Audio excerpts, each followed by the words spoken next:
முருகன் பக்தர்கள் அனைவருக்கும் அன்பு வணக்கங்கள். என் அன்பு குழந்தையே, உன்னிடம் ஒருத்தி சண்டை போட வந்து கொண்டே இருக்கின்றாள் தங்கமே.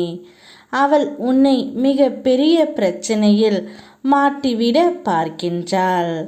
ஆனால் அதற்கெல்லாம் அசராது நீ அனைத்து பிரச்சனைகளில் இருந்தும் வெளிவர வேண்டும்.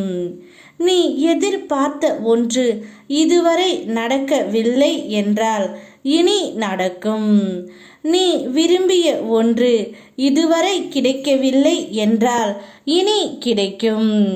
நான் உன்னிடம் கூறுவது உனக்கு நம்பிக்கையும் முயற்சியும் இரண்டும் இருந்தால் இதுவரை இல்லை என்றாலும் இனி முடியும் தங்கமே. உனக்கு அருளும் ஆசியும் நிறைய இருக்கின்றது. அதனால் நீ முயற்சி செய்ய வேண்டும். நீ வேண்டியதை பெற வேண்டும் என்றால் நேர்மறை சிந்தனையோடு செயலை செய் தங்கமே. இதுவரை இழந்ததை விட 2 மடங்காக உனக்கு தயாராக இருக்கின்றேன். நீ கொஞ்சம் முயற்சி செய்ய வேண்டும். நிதானம், தன்னம்பிக்கை, முயற்சி இதை கையில் வைத்து கொண்டு எந்த ஒரு பிரச்சனை யாராலும் வந்தாலும் அதை சமாளிக்கும் திறனை நான் உனக்கு கொடுத்து விடுவேன். உனக்கு மிகவும் வேண்டியவள் தான் உனக்கு பிரச்சனை செய்து வந்து கொண்டே இருக்கின்றாள். அவள் வேறும் யாரும் இல்லை, உன்னுடைய பக்கத்து வீட்டில் உள்ளவர்கள்தான். உன்னுடைய மூளையில் நேர்மறை எண்ணங்கள் அதிர்வலையாக இருக்க வேண்டும் என்றால் எப்பொழுதும் என்னை வழிபட்டு கொண்டே இரு தங்கமே. நிச்சயம் நீ செய்த வேண்டுதல் படி அனைத்தும் உனக்கு நல்லதாகவே இருக்கும். நீ பல சூழ்ச்சிகளில் இருந்து தப்பித்து கொள்ளலாம். முதலில் உனக்கு கெடுதல் செய்து கொண்டு இருக்கும் அந்த நபர்களிடமிருந்து உன்னை காப்பாற்ற வேண்டும் என்றால் உனக்கு தெய்வ பலம் வேண்டும்.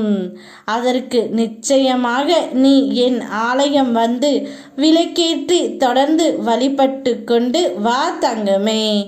என் ஆலயத்திற்குள் உனது பாதம் பட்ட பிறகு உனக்கு கெடுதல் செய்து கொண்டு இருப்பவர்களின் நிலையை உன் கண்ணுக்கு முன்பாகவே நான் காட்டுகின்றேன். உனக்கு கெடுதல் செய்பவர்கள் தெய்வ பலத்தை அறுப்பதற்காகத்தான் மிகவும் ஏற்பாடு பண்ணி கொண்டு இருக்கின்றார்கள். அதை புரிந்து கொண்டு அனைத்தையும் கடந்து வா தங்கமே. உனக்கு ஒரு நல்ல சிந்தனையை உன் அப்பன் முருகன் நான் தருகின்றேன். உன்னுடைய வாழ்க்கையில் முன்னேற்றம் வராமல் உன் அருகே இருந்து தடுக்கும் சில உறவுகளை உனக்கு நான் முகம் காட்டி இருக்கின்றேன். ஆகையால் துயரம் தரும் மனிதர்கள் யாராக இருந்தாலும் அவர்களை தூரம் வை தங்கமே. உன் வாழ்க்கையில் பாதி பிரச்சனைகள் உனக்கு சரியாகிவிடும். பிறகு உன்னுடைய வாழ்க்கையில் நல்ல முன்னேற்றம் நீயே அடைவாய். அதை புரிந்து நடந்து கொள். நல்லதே நினை, நல்லதே நடக்கும். உன் அப்பா உன் கூடவே இருக்கின்றேன். யாம் இருக்க பயமேன். ஓ முருகா.